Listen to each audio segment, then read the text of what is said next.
BSNL Connecting India. வணக்கம். தினறிவி செய்திகள்.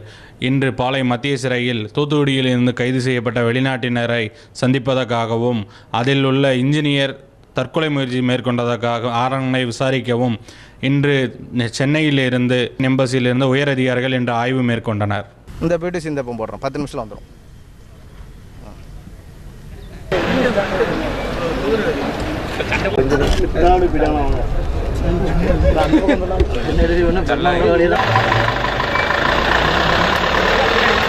Sir